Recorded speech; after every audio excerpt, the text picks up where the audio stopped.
The air didn't just go still, it turned thick, like you're trying to swim through warm tomato soup. It's a feeling, a sudden weight in the atmosphere that presses on your skin, a warning that the boundary between our world and theirs is about to dissolve. It's the feeling that precedes a being that looks into your soul by a crackling fire in Kentucky. The same pressure that fell from the dark skies over 1940s England, birthing a biological horror. And it's the stillness right before the moonlight hits your lover's face and reveals something that was never human at all. To understand what this feeling truly means, we have to go back to the beginning, to a quiet night in Kentucky, and a story told by a man whose hands were shaking as he spoke. You see, he wasn't performing, he was remembering, and this is what he remembered. A small circle of firelight pushing back the Kentucky woods, just enough to turn the trees into a wall of black. Cool air smelling of damp earth and smoke. His father's voice wasn't loud, but it carried weight, pressing the night flat until only breathing and the crackle of logs remained. He wasn't smiling, wasn't putting on a show. His eyes stayed in the flames. He wasn't performing. He was remembering. This wasn't just a story. It was Whitley County folklore. His father told them about walking these same woods when he was young, about what folks here call the Mulberry Black Thing. Not a monster, he explained, but a test, an old something in the timber that knows what's in your heart. In Whitley County, people say it has no fixed shape. Some see a panther sliding low between the trunks, some a hulking black bear, others a dog that falls in step beside you. Gentle when your heart is clean, he said, punishing when it isn't. He described one evening, heading home alone, when the air around him changed. First the breeze died, then the quiet got thick. It felt, he said, like trying to breathe through warm tomato soup. Every inhale was work, as if the forest had turned to liquid around his chest. The hair on his arms rose. He knew he was being watched. Instead of running, he kept walking toward the spot that felt worst under his skin. That was the test people talked about. You didn't flee the Mulberry Black Thing. You let it see who you were. What stepped out onto the trail wasn't a demon or some snarling thing out of a sermon. It was a dog, big, black, and quiet. Its coat seemed to drink in what little light there was. No collar, no sound of nails on rock, just a heavy shape slipping from the brush to match his pace. When he glanced down, its eyes held a dull, steady shine, as if weighing him. It padded beside him for a short stretch, then angled away and melted back into the trees. As it vanished, the air around him finally loosened. His father let that image hang for a moment, the past flickering on his face with the firelight. Then he finally looked up at Jean. Whatever he'd been seeing in the flames fell away. His voice belonged to the present again. That's why you keep good in your heart, he said, quiet. Because you never know what's out yonder. For a breath, nothing answered. The woods felt close and listening. Even the insects seemed to pause until the fire popped once, sharp in the silence. Then, behind them, a branch snapped hard. Leaves thrashed. Something big plowed through the brush, fast and close. Jean's body reacted before his mind. His shoulders jerked. His hand shot out for his little brother. Firelight jumped against the trunks, throwing broken shapes between the trees. Footsteps hammered the ground. A hoarse yell ripped out of the dark, then another, whooping and wordless, rushing straight toward the fire. Two figures burst into the circle of light, human, but wild-looking, streaked head to toe in mud, dripping leaves and creek grass. For a heartbeat, Jean's brain tried to turn them into something from his father's story. Then one of them grinned, teeth bright through the grime, and he recognized the face under the mud. His uncle's. They were doubled over, slapping each other's backs, bragging about how long they'd crawled through the ditch to time it just right. His father was laughing too now. That heavy voice turned loose. The fear in John's chest broke apart in a rush, but the relief came knotted with something sour. He heard himself laughing along, a little too loud, cheeks burning, trying to hide the shake in his hands. In that firelight, he didn't just feel scared. He felt stupid for having believed every word. The Mulberry Black Thing, the thickened air, the dog that could see inside you. Suddenly, it was all a punchline. The story wasn't a warning. It was a setup, a family trick. After that, whenever someone talked about eyes in the tree line or something watching from the dark, Gian just waited for the hidden cousin in the bushes. For the next 30 years, he carried this night as proof that the dark held nothing mysterious, only jokes. But was that prank the whole truth of what happened in those woods? Or was it the safer version, thrown together in mud and laughter to cover the way two grown men had just come crashing out of the trees, genuinely shaken by something they couldn't quite name? Gian chose the joke. That choice kept him steady for decades and left him wide open, later, to anything in the dark that wasn't playing along. 30 years is a long time for a story to lie still. Long enough that you start to believe you dreamed it, that your father's voice was just another childhood fever. For John, that illusion ended the week he came back to Kentucky to put his grandfather in the ground. His father had already been gone for years. Now the last man who knew those woods the way his father had was gone too. The house felt hollow, like a shell with the sound scraped out. So he did what he had always done when he didn't know what to do. He walked. He cut across the yard behind the old White House, past the sagging porch swing and the rusted truck that hadn't moved since his father got sick. The tree line rose up just beyond the back fence, a solid wall of green. Late summer Kentucky heat wrapped around him as soon as he stepped under the branches, wet, unmoving, holding his sweat to his skin. The smell of damp earth and leaf mold climbed with each breath. A faint path still ran between the oaks and poplars, more habit than trail. His boots found it anyway, skirting a shallow ditch where water used to run in spring, pushing through weeds that brushed his legs. Cicadas screamed from every direction, that electric, high-pitched whine that turns the air itself into a buzzing wire. The sound was so constant it became a background pressure, something you only noticed when you imagined losing it. He walked without checking his phone, without really tracking distance, counting only the small landmarks that surfaced from memory. The rotted fence post that had once marked the edge of the family land. The fallen cedar where his father had once sat him down and told him the story of the thing in these woods. By the time the light had gone flat and yellow, late afternoon slipping toward evening, those markers were behind him. No roof lines through the trees. No distant hiss of the road. Just trunks, undergrowth, and the weight he had carried out there. He told himself he was trying to walk off the grief. Underneath it, something sharper kept catching.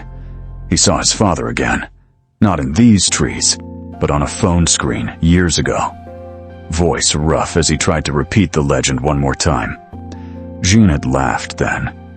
Called it a scare story. Said only someone looking for something to blame would talk about a creature that sought out dark hearts. His father had gone quiet for a long second before changing the subject. June hadn't called back the next day. He hadn't been home when his father died, or for most of his grandfather's slow decline. The fact sat in him like a stone. The first thing that shifted was the sound. One moment the cicadas were sawing at his nerves, a solid sheet of noise. The next, they were just gone. No fading, no lazy taper into evening. Just a clean, wrong-sounding cut, as if someone had closed a door on the world. He froze mid-step. The quiet that followed wasn't the loose, living quiet of a forest at rest. It was dense, close, a kind of padded silence that pressed against his eardrums. Even his own breath seemed too loud in his chest. Stories of strange encounters often start here. The insects stop. The air goes thick. The world seems to hold its breath. Jean had heard versions of that on late-night radio, seen them in cheap paperbacks. But what rose up in him wasn't a talk show anecdote. It was his father, describing this exact hush in this exact patch of woods. Not similar, the same. Heat gathered around him, but it no longer felt like weather. It felt heavy, as if the space between the trees had taken on weight, and he was standing inside it. For 3 decades, he'd trained himself to live in explanations, stress, statistics, cause and effect, so he reached for them now. It's just the heat, he told himself. You're tired. You're steeped in funeral talk and old stories. Your brain is staging a little theater. He checked himself like a doctor would. Was he dizzy? No. His vision held steady. His tongue felt dry but not thick. He'd finished a bottle of water less than an hour ago. He dragged in a slow breath, counted to 4, let it out. On the exhale, the temperature inside him dropped. Cold bloomed behind his breastbone and seeped outward, thin and deep, like groundwater pushing through a crack. Sweat still ran down his spine, but his ribs felt packed with ice. That didn't fit the panic attack script. It didn't fit dehydration. It felt external, invasive, as if the ground beneath him had gone cold and was sending it up through his bones. Along with it came another sensation, older than language. It was as if a line had been drawn from somewhere in the trees, straight to the center of his chest. A fixed attention. Something is looking at you, his mind supplied, in a voice that wasn't quite his own. He turned his head a few degrees, then a few more, as if he could move out from under it. But the feeling didn't swing with his gaze. It stayed locked in place. Maybe it's just suggestion, he argued silently. You heard your father's story too young, and now you're matching it. Beat for beat. The thought sounded reasonable. It also rang thin. The silence, the thickened air, the unnatural cold pressing into a 90-degree afternoon. Taken together, they refused to compress into coincidence. His careful stack of explanations slipped out of reach one by one. All that remained was the shape of his father's voice, and the realization that he believed it now. He became aware that he had stopped moving. Every muscle felt coiled, listening. His fingers had curled into fists. His nails bit crescents into his palms. A small, stinging reminder that this was not a dream he could blink away. Very slowly, he let his raised foot settle onto the forest floor. A dry leaf cracked under his boot.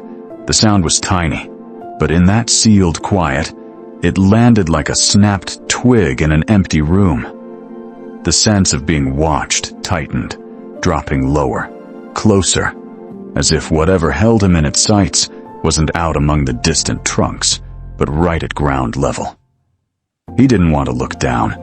Some stubborn animal part of him believed that if he kept his eyes on the middle distance, the thing pinning him in place would remain theoretical. The pressure at his legs said otherwise. His gaze fell to the forest floor, almost against his will. Not 5 feet away, at the base of a gray poplar, a shape separated itself from shadow. A snake lay coiled there, thick as his forearm, its body looped into a perfect black knot. Its scales didn't gleam. They absorbed the mottled light, turning the dappled sun into something flat and depthless. The head rested at the front of the coil, angled toward him, motionless. John's lungs forgot how to work. Air went in, shallow and ragged, and seemed to lodge high behind his collarbones. His calves buzzed with pins and needles, but his knees refused to bend. The trees and leaf litter around that coil blurred at the edges, until there was nothing in sharp focus but the small, patient wedge of its face. The snake didn't rattle. It didn't taste the air with its tongue.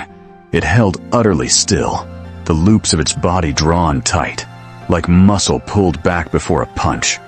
Every line of it suggested stored violence waiting for a cue. His father's words surfaced, stripped of all the years he'd spent mocking them. The thing in these woods shows itself to people whose hearts aren't clean. At 13, he'd rolled his eyes, secure in his own innocence. Now, with the memory of his laughter, his absence, his unreturned calls crowding into that narrow space between them, the sentence landed differently.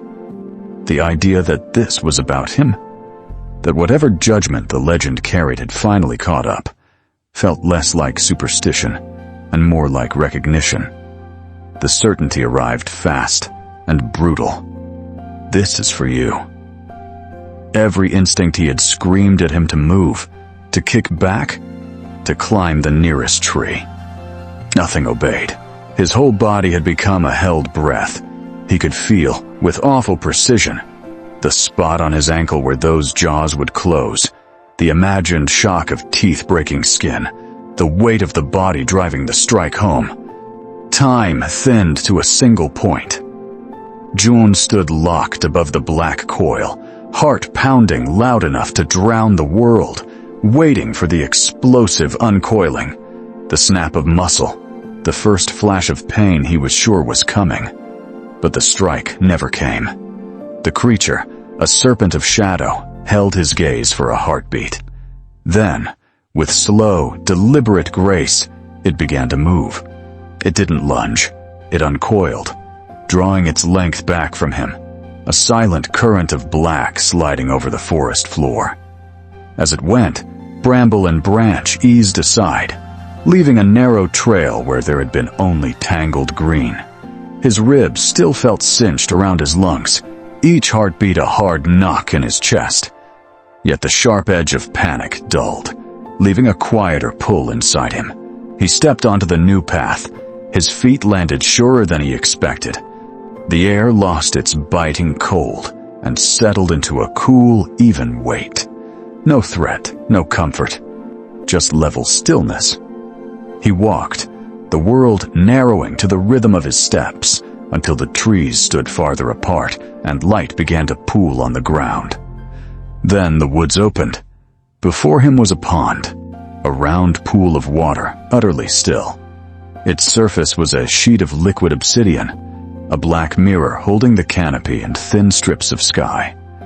No ripples, no insects skimming the surface, no birds calling from the branches. The silence drank in every other sound, and with them, the restless static that had been buzzing at the back of his mind since the day his father died. He stepped closer until his own outline gathered in that dark reflection, wavering at the edges. As he stared, a line from his father's story rose up, clear and whole, as if whispered at his ear. It saw the good in my heart, his father's story, the prank, the way he had laughed it off, turning the Mulberry Black Thing into a joke so no one would come looking. Standing at the lip of the water now, he saw it differently, not as a lie to humiliate him, but as a clumsy shield over something his father hadn't known how to protect. Whatever that thing in the trees was, it had risen in front of him and then turned aside, bringing him here and leaving a path instead of wounds. No teeth, no replay of his worst fears, only this calm and the ache in his chest. It felt less like a monster, more like something that had weighed him and answered with beauty. The sight of the pond hurt in a clean way. His throat tightened, and the knot he'd carried since the night of the prank loosened until the memory sat beside him instead of over him. In the stir of leaves overhead, he could hear, "It saw the good in my heart," just like he said. Whatever it was, the Mulberry Black Thing had behaved like a mirror, not of his face, but of what he carried into the dark, giving back only what he brought. But not every presence in the deep woods or in the quiet corners of our world is there to reflect you. Some are not mirrors at all. Sometimes, the warning comes not from the quiet woods, but from inside your own home. From a voice that is yours, but a message that is not.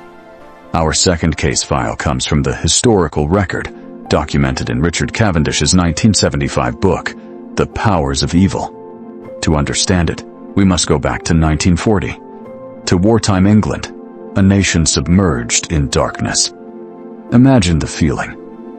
Night after night, the entire country vanishes. Heavy, felted blackout curtains are drawn tight in every window, blocking even a sliver of light. Outside, the streets are tombs of expectant silence, a quiet so deep that the lonely wail of a distant air raid siren doesn't break it, but only proves how vast and empty the darkness has become. It's a world holding its breath, isolated in a sea of ink. And in one of these quiet, darkened homes lived an ordinary woman named Mrs. Smith. One evening, as she sat with her family, something happened. Her hands, busy with some small domestic task, simply stopped. Her face went slack. Her eyes, which moments before held the familiar warmth of a wife and mother, glazed over into dull, unseeing glass. And from her, a voice emerged. It was her own, yet it was a flat, distant thing. A voice scraped clean of all emotion. It spoke a single, chillingly specific sentence. It will come over the hill when it comes. And then, as quickly as it came, it was over. The light returned to her eyes. She had no memory of what she'd said. But the words, alien and cold, now hung in the air of that small room. They were a seed of dread planted in the heart of her family. In the 3 months that followed, that seed grew into a suffocating vine. Mrs. Smith developed a profound and debilitating paranoia. Not of the war, not of the bombs, but of the dark itself. The simple act of turning off the lights at night became a moment of pure terror for her. The nightly blackout, once a civic duty, became a personal hell.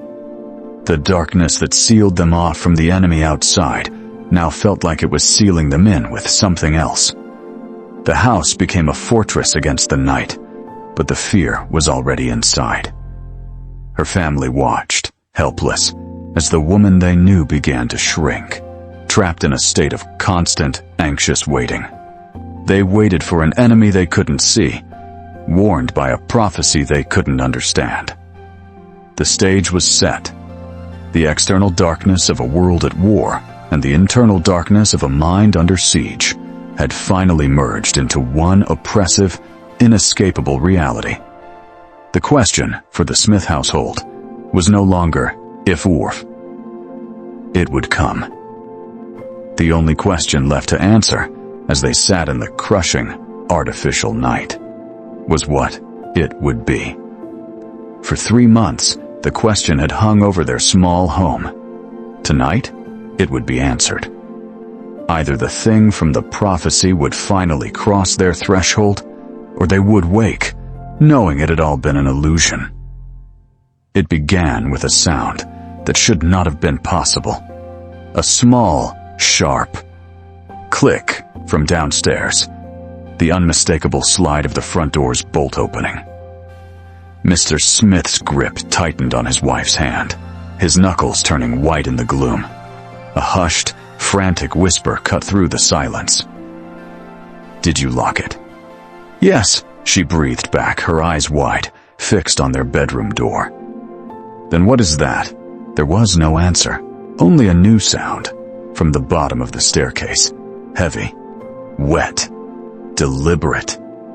Bum, bum, bum, like mud-soaked army boots slapping against wooden steps, but with a squelching weight that spoke of living tissue. With each impact, the thin mattress gave a faint shiver beneath them, as if the house itself were flinching. Mr. Smith felt the blows in his chest. They held their breath, listening, as the steps climbed one at a time, closing the distance, slow, unhurried. It knew they were there. The footsteps reached the landing. A floorboard creaked just outside their room. Then, Silence. A heavy, listening silence that was somehow worse than the noise. The brass handle on their door began to turn, slowly, without a sound.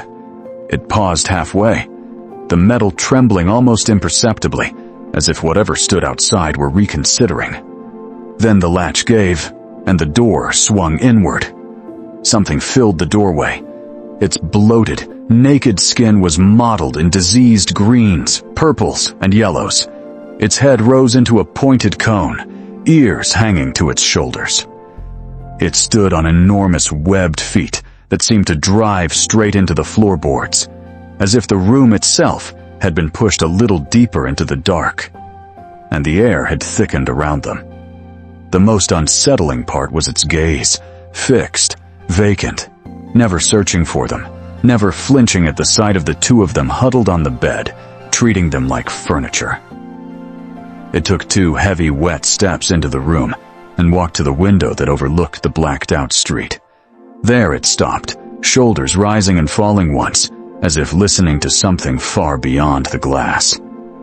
As the Smiths watched, holding back screams, its outline began to fray. It didn't fade. It didn't teleport. Its form simply unraveled into nothingness, like smoke without a fire, leaving only the empty space where it had stood. In later retellings, Mrs. Smith would struggle to name what she'd felt. She sometimes reached for phrases like the absolute essence of evil, but always came back to one image. That last instant before it vanished, when she was sure the thing wasn't looking at the street, but at their lives, at everything they'd ever hidden, and recognizing it. They waited until the ordinary noises of the house returned, then rose from the bed and without speaking, moved through the dark. At the front door, Mr. Smith reached for the bolt, certain it would be hanging open. His fingertips met cold brass. The lock was still set from the inside. On the stairs, there were no wet footprints, no sign of entry, no physical evidence that anything had ever been in the house at all. What happened that night does not stand alone. In older ghost reports and bits of folklore, the same 3 marks surface again and again. Heavy, living footsteps. A locked threshold crossed. A clean, traceless disappearance. When those details appear together, witnesses give the same quiet verdict, that something outside our understanding stepped in, left its weight in the room, and retreated without caring whether anyone would ever believe them. Yet even that, the impossible visitor, the bolt that never moved, belongs to a safer kind of fear. Something from outside forces its way in, and if you survive, it leaves. The terror that waits ahead is closer. It doesn't have to slip past a lock, because you hand it the key. Let it into your routines, your bed. The most chilling presence is not the one that appears in your doorway, but the one whose face is already familiar, whose hand is already in yours, and whose nature you only begin to suspect when it is far, far too late.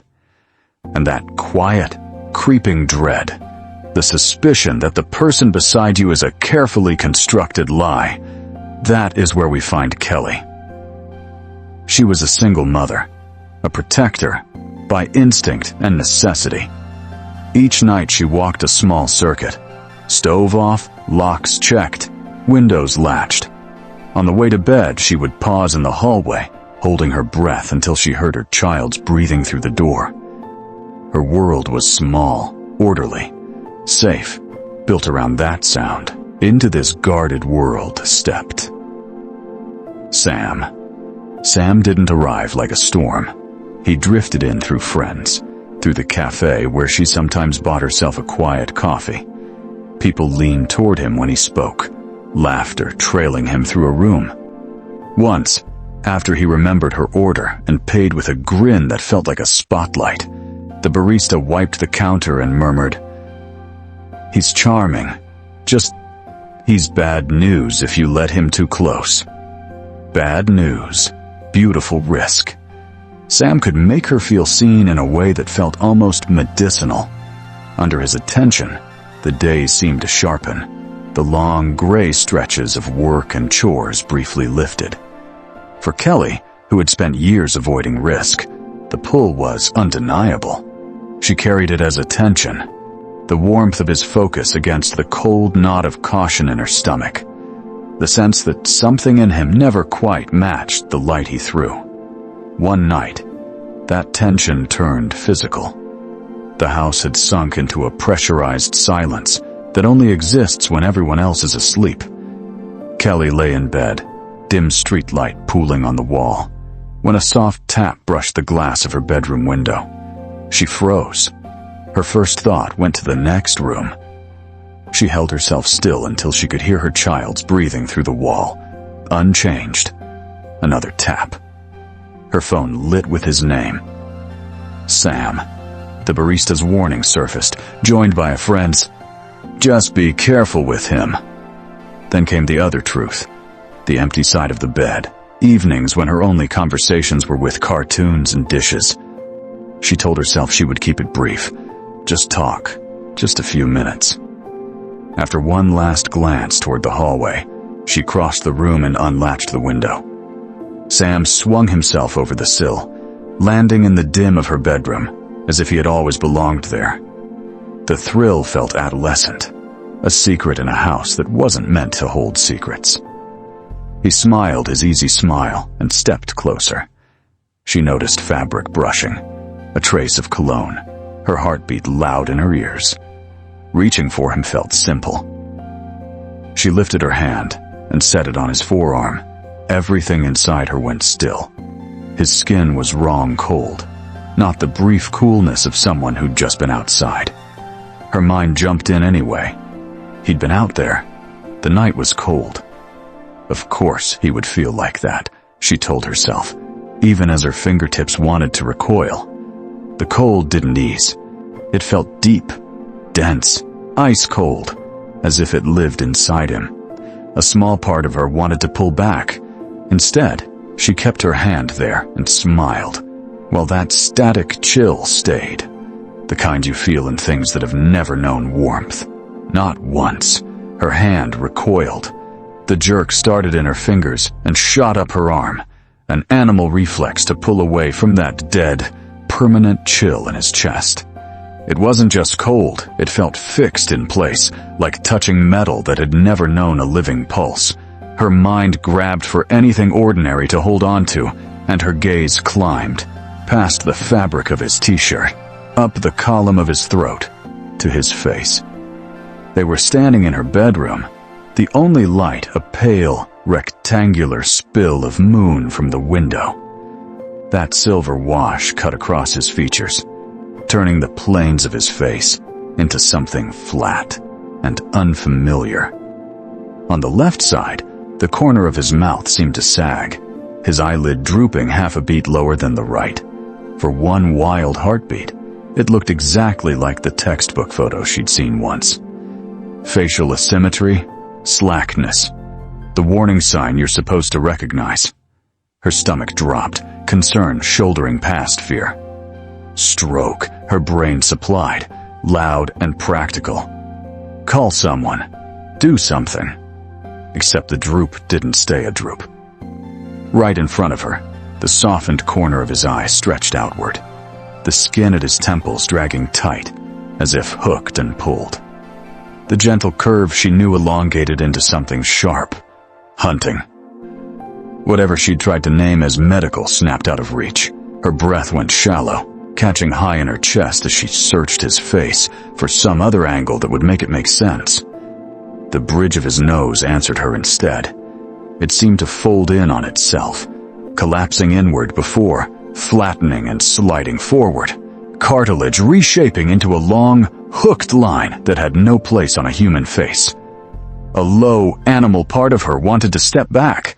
The rest of her stayed rooted, watching in horrified focus as his hair retreated from her hand's memory of it, vanishing strand by strand into his scalp like it was being pulled inside. The skin over that changing bone caught the moonlight differently now. It didn't drink it the way cheeks usually do. It scattered it, a faint, scale-like shimmer running in overlapping patterns across his forehead and jaw. For a second, the image slammed into something half-remembered, a late-night documentary shot of fossilized raptor skulls, the way a narrator once described Navajo stories of skinwalkers whose disguises slip, showing scales where skin should be. An intelligent, ancient, not quite bird, not quite reptile, stared out at her from behind the thinning mask of the man she thought she knew. Sound in the room seemed to thicken. The hum of the street outside, the tick of the radiator, all of it slipped to the edges of her hearing until there was only his breathing and her own pulse, loud and uneven in her ears. This couldn't be real, her thoughts stuttered.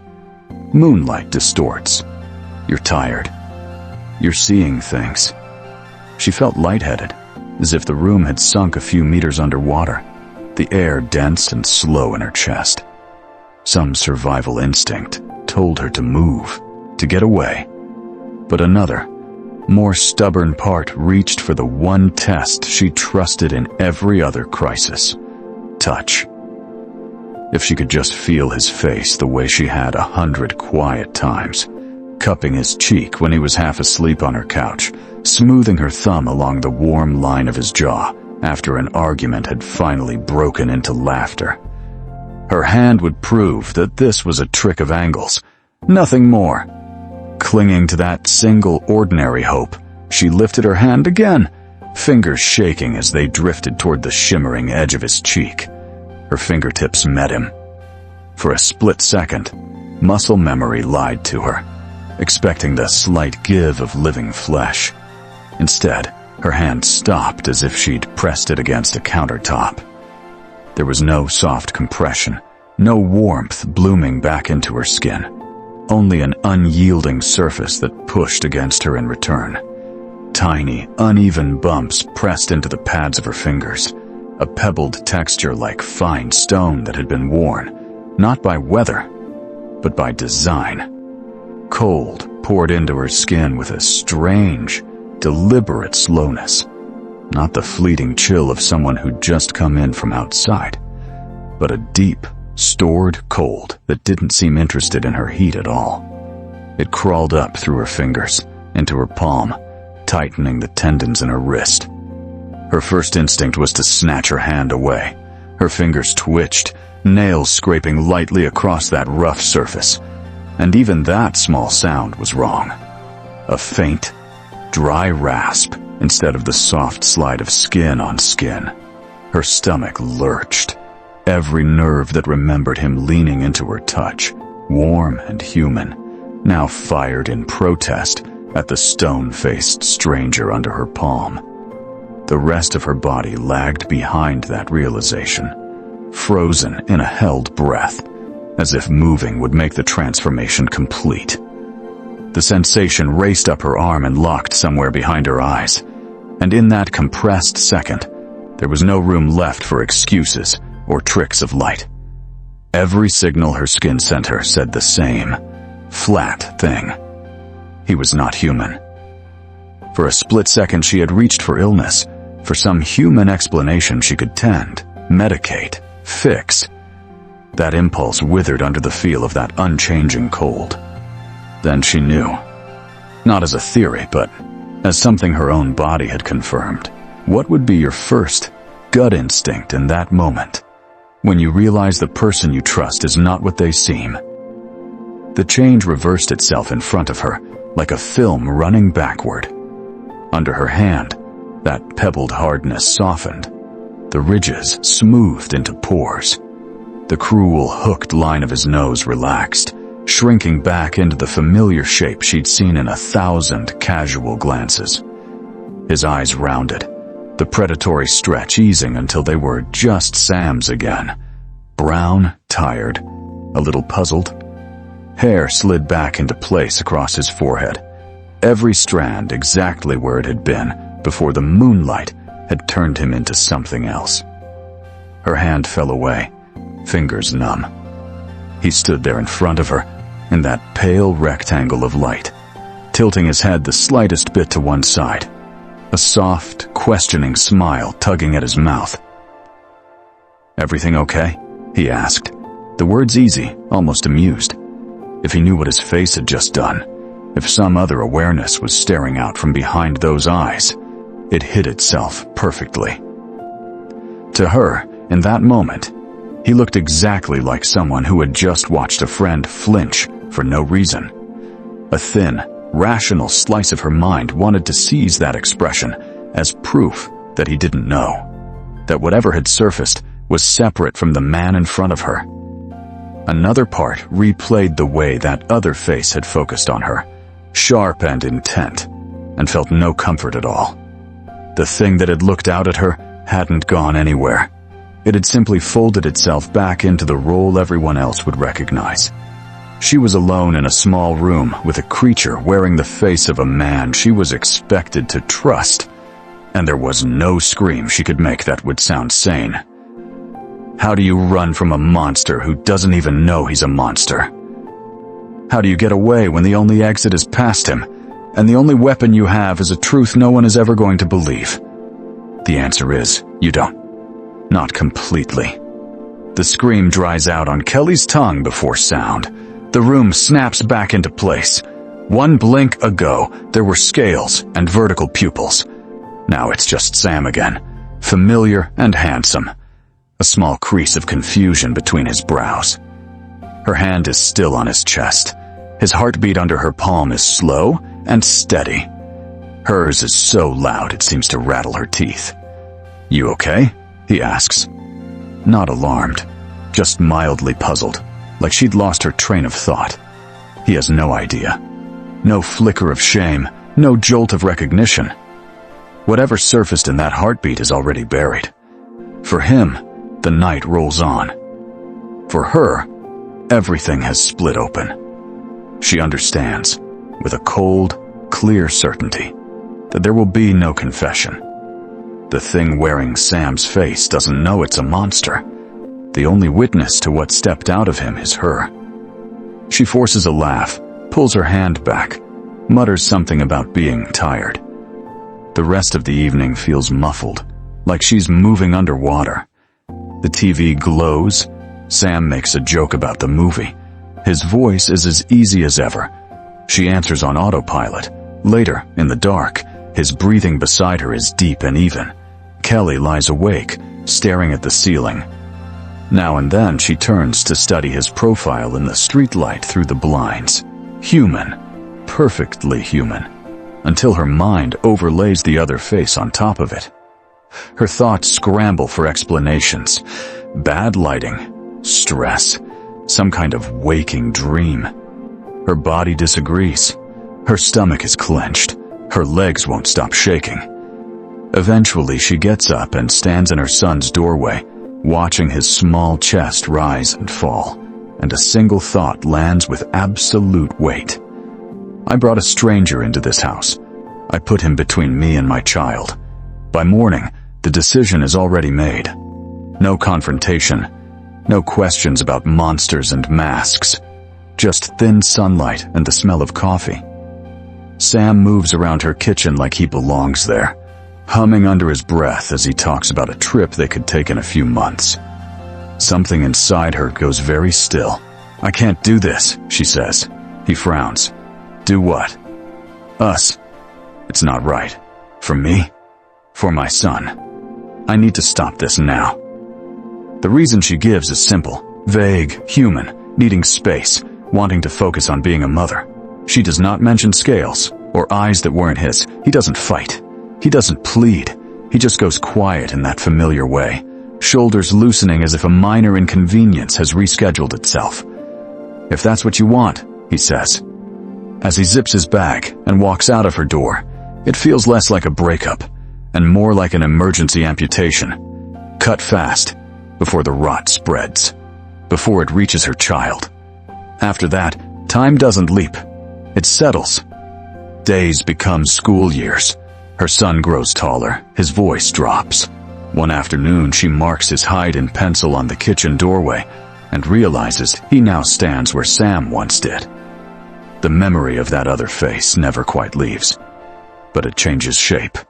It moves from an open wound into a bruise she has learned not to press. She goes to work, signs permission slips, learns to sleep again. On the surface, life looks ordinary. Underneath, something in her stays on watch. She notices when people's expressions don't quite match their words. She keeps new relationships cautious, distant, never fully inviting anyone into the center of her home. Once, years later, a friend jokes about dating monsters, and Kelly feels the truth on the tip of her tongue, then swallows it back. The story stays locked behind her teeth. 14 years settle over that night like layers of silt, dulling its edges, never burying it. Until one Tuesday afternoon, under the sterile white hum of supermarket lights. She's in the freezer aisle, comparing ice cream flavors, cold air spilling around her ankles. Her reflection swims faintly in the glass. Older now, fine lines at the corners of her eyes, the last 14 years written on her face. Behind her, a man says her name. Kelly? She turns, already forming the polite smile you offer to someone from the school or the neighborhood. It's Sam. For a heartbeat, everything inside her goes weightless. It's not just that it's him. It's that he looks exactly the way he did the last time she saw him. Same face, same build, same dark hair. The years that have settled into her skin seem to have skimmed over him entirely. A scanner beeps in the next aisle. The card handle is suddenly slick under her hand.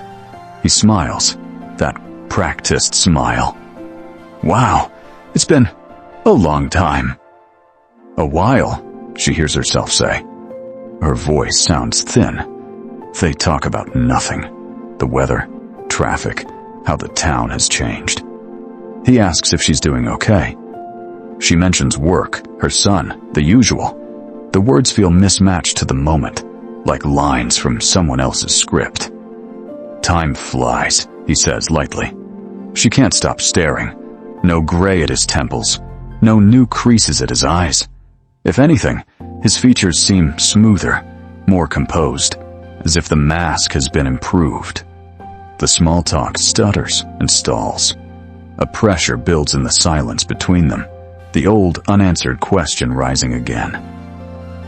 So, she asks, almost against her own will, what do you do for a living now?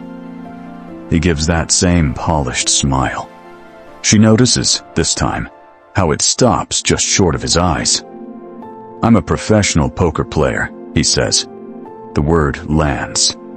Poker. The noise of the store blurs into a distant wash. Her mind drops the word into the past, into the cold way he accepted the breakup, into the memory of scales and inhuman eyes blinking over his face, into the unreal fact that he has not aged a day. A game built on bluffing, on deception, on holding a perfect, unreadable face while your real hand stays hidden, on becoming exactly what the person across from you needs you to be, right up until the moment you take everything. In that bright, ordinary aisle, Kelly feels the last piece slide into place.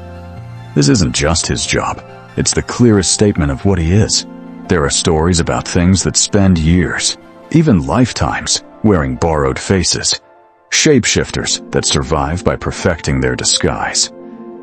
Looking at Sam, she understands. That night wasn't a hallucination. It was a glimpse beneath the skin of a predator who has spent a lifetime mastering the art of pretending to be human. He wasn't just playing a game. He was the game.